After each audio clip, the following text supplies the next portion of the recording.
Hi everyone. Today I'm going to talk about a very recent Criterion release. In fact, just came out a couple days ago on Tuesday. And this is Chilly Scenes of Winter. And it's directed by Joan Micklin Silver. It stars Mary Beth Hurt and John Hurd. And I put it to the top of the queue because I have a bunch of other Criterions that I recently bought in the flash sale. But I put it in the top of the queue because this is a film that's very near and dear to me. I loved the film when it came out.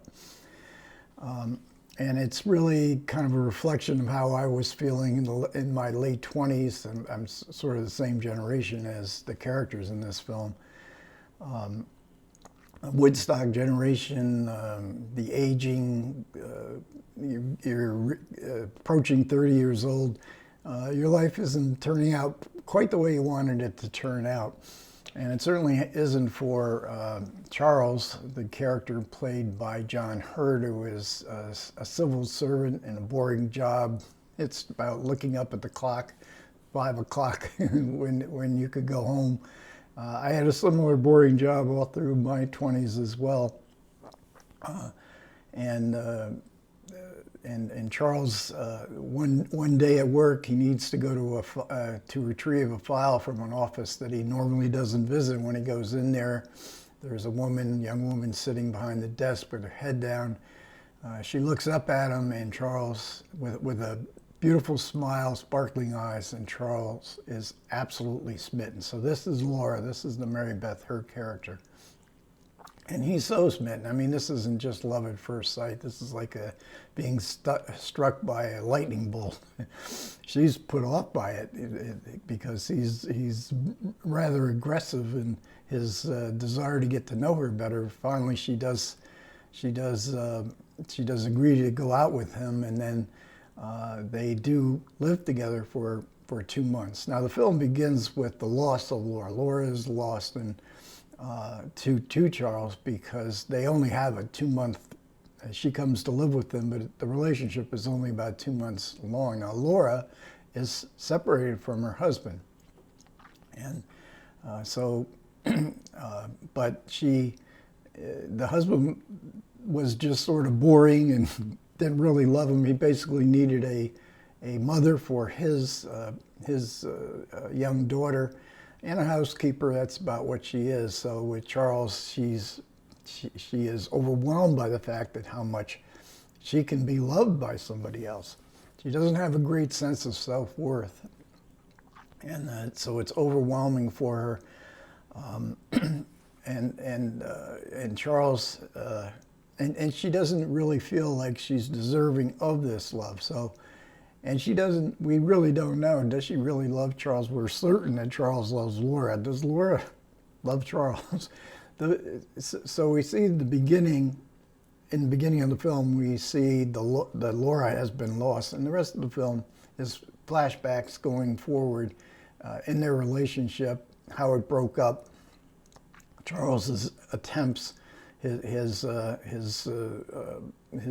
attempts to get Laura back, and how that loss is affecting his sanity, because Charles has this mother, and she is also on the edge of insanity. She's calling up periodically, "I'm going to kill myself. I'm so depressed," and she seems to be living in some sort of dream world. And we also get a feeling when we see this character in the interaction with her son, and her son may have inherited some of this sort of oddball weirdness, and certainly it manifests itself in this 2-month relationship in the form of jealousy.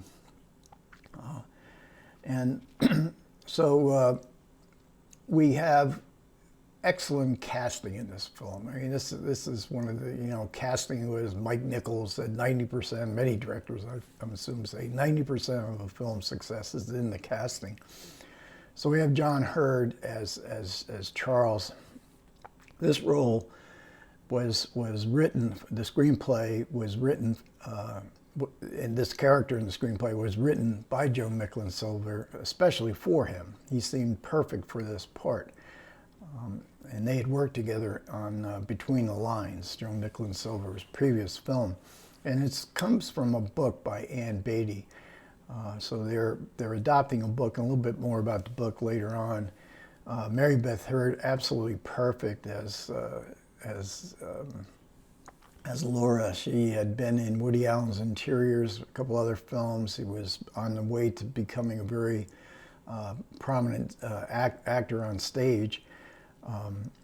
And when Mary Beth Hurt, one of the other reasons this is near and dear to me, that moment in the early part of the film where she looks up at Charles. I mean, if I had been in Charles' shoes, I would have been smitten as well, I believe.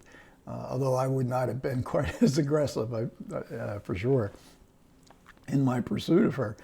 But Peter Riegert plays Charles's best friend. Now, Charles is as educated as is his friend, played by Peter Riegert, but he's selling jackets. His education hasn't come into much use. He loses his job. He stays with Charles, mooching on Charles. But you really feel, one of the successes of this film, I think, is you really feel a sense of friendship, the importance of friendship, and they're both very funny, and they make a really good comic team together. But the casting coup of the movie is really Gloria Graham playing Charles's mother, a part just absolutely suited for her, and because she's ditzy. But we feel that she does have a great affection for Charles, and even though Charles is exasperated with his mother, he does care for her. He's there when she calls. He comes running when she calls. It's a beautiful performance, and it's one of Gloria Graham's last performances. I think she only lived a couple more years after the film of Chilly Scenes of Winter. And her current husband is played by Kenneth McMillan, and every part in this movie is significant. Every character, every actor has their moment, and all the characterizations are kind of offbeat. They all have a sense of irony to them. The comedy in this film is ironic, and yet it's often very endearing and very touching as well.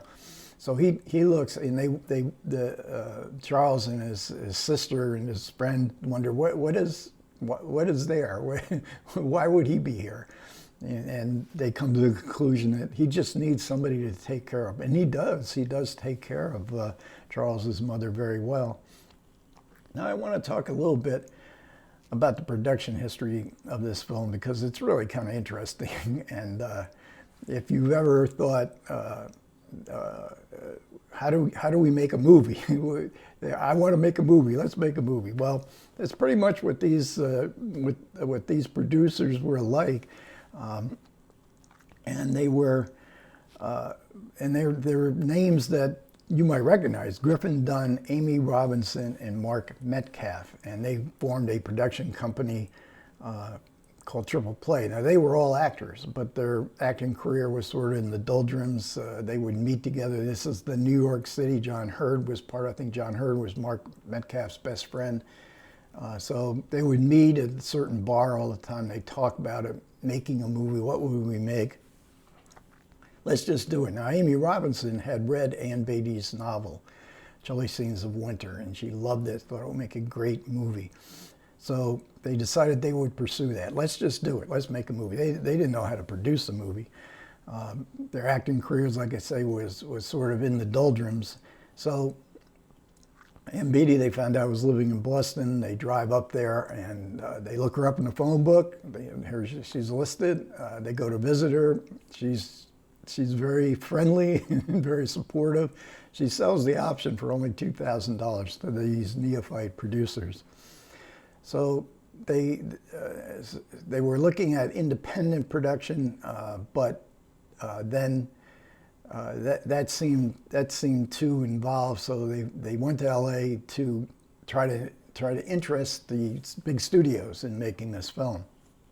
And then Joan Micklin Silver, who had also read the book and loved it, and I read the book, but I think it was around 75, 76. I loved it as well. She read in the trade papers that somebody had optioned the book, so she called them up these three producers and said, would you want me to write and direct? And she had two films. Hester Street was a big sort of independent film, that was a big success with Carol Kane getting an Academy Award nomination.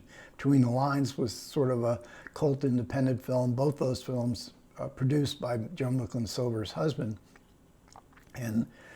So the Hollywood studios were amenable to Joan Micklin Silver because, you know, she had these successes with two independent films. Let's see what kind of film she could make as a studio director.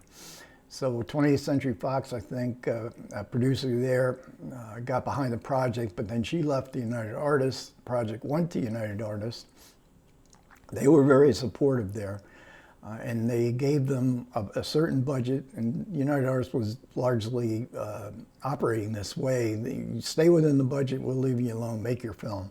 And they were also, United Artists, at this precise moment, they were totally absorbed in the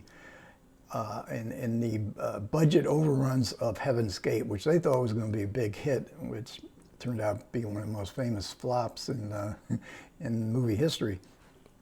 So now they make the film, and they're pleased with it, and so is the creative team in LA. But the New York team of United Artists, they didn't like the film at all. So they changed the title to Head Over Heels. They thought Chilly Scenes of Winter was too depressing, sounded like an Ingmar Bergman film.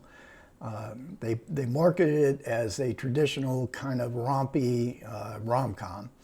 And which this film is not. It's a rom-com to be sure, but it's an offbeat one. This is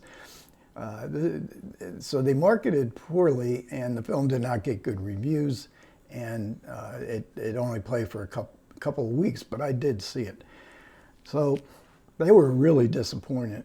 Mark Metcalf went back to acting, but Griffin Dunn, Amy Robinson. They wanted to keep producing. Now, Griffin Dunn plays, as does Mark Metcalf. Mark Metcalf plays Ox, who is Laura's husband. And Griffin Dunn plays a very traditional kind of upwardly mobile doctor-to-be who is the boyfriend of Charles's younger sister. He made a big impression. Everybody makes a big impression in this movie. And so then Griffin Dunn, they went on to, Griffin Dunn's acting career now blossoms. American Werewolf in London. He was in After Hours, and Griffin Dunn not only starred in that, but he produced it along with Amy Robinson, who was in Play Teresa in Martin Scorsese's Mean Streets. So, and they made a few other, I think they made about 6 or 7 very good movies in their producing career. So then, 2 years later, United Artists has this offshoot called, I think it's United Artists Classics. They looked at the people in that end of the production of United Artists production company. They looked at the film and, why did this film not succeed? There were people there and they thought this is a really significant movie. So they called up the 3 producers, and they say we wanted to re-release this, which was unusual, but it was done during this era. Are there any changes that you would like to make? And so they said, well, sure, let's go back to the original title, Chilly Scenes of Winter. They were unhappy with the ending of Head Over Heels, which was faithful to the novel, but they didn't like it. And they said, we won't have to do, it won't cost anything. We'll just edit out the first ending. So when I saw Head Over Heels, I liked the ending, and I knew the ending from the book. But I gotta admit, the ending probably works a little bit better. The ending of Chilly Scenes of Winter is a little bit more consistent with the mood of the film. So for Joan Micklin Silver, this, according to the supplements, this is the first time a woman was allowed to direct a film for a major Hollywood studio. So and the idea with the studios where you have to have a man because a director has to be a general. A woman can't be a general. The crews are all men. They're not going to want to work for a woman. But they gave her the chance to do this. So, and it turned out great for her because she had heard all these things too. So, but then when they got to the set, she was a collaborative kind of director. She wasn't the male image of the male director as God kind of director, and she elicited support and comments, ideas from the crew, from the cast. So it was a good working experience overall, although everybody was disappointed in the outcome of Head Over Heels. Now, Chilly Scenes of Winter, I think did a good bit better. It did get some better reviews. And I think it became, maybe it's not a cult movie today, but it certainly has its fans. Count me as one of those fans. So on the supplements, we get an interview with Joan Micklin Silver, excerpts of her full career, but talking specifically about Chilly Scenes of Winter. Although I think this is early 80s before the movie was re-released, as well as a German documentary that's very extensive covering all of Joan Micklin Silver's career. Again, up to the point of Head Over Heels, not yet Chilly Scenes of Winter. And then we do get a fold out. Of course, I like the booklet. There's not a whole lot of artwork. I love this. See the A-frame there? The A-frame has a very significant role in this movie. In the interiors, not much here. Artwork, white, pure as white snow. That's another element of the movie because they filmed in Salt Lake City. They expecting snow in early March. It did not snow. There was no snow on the ground, and then the assistant director was famous. I mean, he went way back, worked with Howard Hawks back in the 1950s. He said, don't worry about it. It'll snow. If it doesn't snow, we'll make snow. He was needed. He was needed for the nervousness of both the director working in a Hollywood production and the actors and the producers as well. And so we get a nice little essay in here. That's the only other artwork. Mary Beth Hurt there. Shauna Analo, Nowhere Fast. The fold-outs I don't care for, but one thing you can count on with Criterion is they give you great essays. So a movie that means a lot to me, but I don't think you have to be part of the Woodstock generation. I think lots of people at some point in their life, maybe most people, have endured a relationship where they love the other person far more than the other person loved them. So it has a universal, I think it has a very universal appeal. And it's a very funny and very endearing kind of film.